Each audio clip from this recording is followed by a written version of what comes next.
জীবনে কখনো কি কোনো মৃত মানুষকে গোসল করিয়েছেন? সুযোগ পেলে মৃতদের গোসল করাবেন।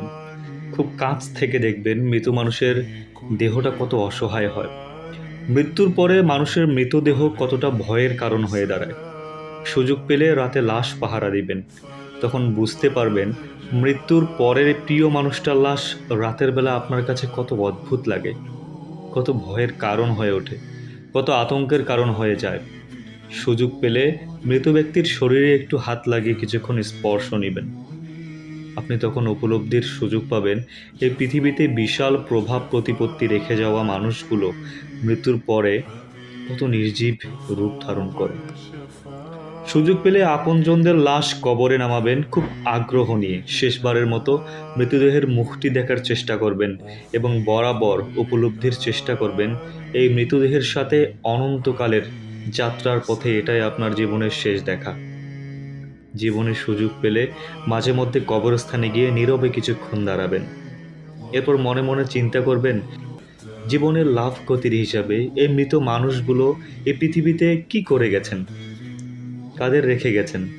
যাদের রেখে গেছেন তারা কি কখনো এই মৃত মানুষগুলোকে স্মরণ করার জন্য কবরস্থানের আশেপাশে আসে?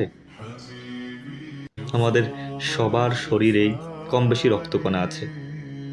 এ কথা চিরন্তর সত্য যে আমাদের শরীরের প্রতিটি রক্তকণা শরীরে খুবই গুরুত্বপূর্ণ বহন করে। অথচ আমাদের শরীর থেকে কোনো রক্তকণা যদি বেরিয়ে যায়, সেটির যেমন কোনো গুরুত্ব থাকে না, তদ্রূপ আমাদের দেহ থেকে প্রাণটা বেরিয়ে গেলে আমাদের শরীরেও অন্যের কাছে কোনো মূল্য থাকে না। আমাদের জীবনটা বড় বৈচিত্র্যময়। বেঁচে থাকতে আমরা এর জন্য ওর জন্য কত মায়া দেখাই, কত ভালোবাসা দেখাই। এ আমার ছেলে তো সে আমার মেয়ে, এ আমার ভাই তো সে আমার বোন। অথচ মরে গেলে এই মানুষগুলোই সবার আগে তোড়জোড় শুরু করবে কিভাবে মৃত্যুকে দাফন করানো হয় বা কিভাবে মৃত্যুকে দাফন করা যায়, কত দ্রুত মৃত্যুকে কবরস্থ করা যায় সেই চিন্তায় সবাই তটস্থ থাকে। আমাদের জীবনটা আসলেই সাময়িক। এই সাময়িক জীবনটা মাত্র 40, 50, 60 অথবা বড় জোর 70 বছরের সমষ্টি। অথচ এই জীবনে আমরা কখনো মৃত্যুর কথা না ভেবে কিভাবে অঢেল সম্পদ অর্জন করা যায় সেই চিন্তায় সর্বদা বিভোর থাকি।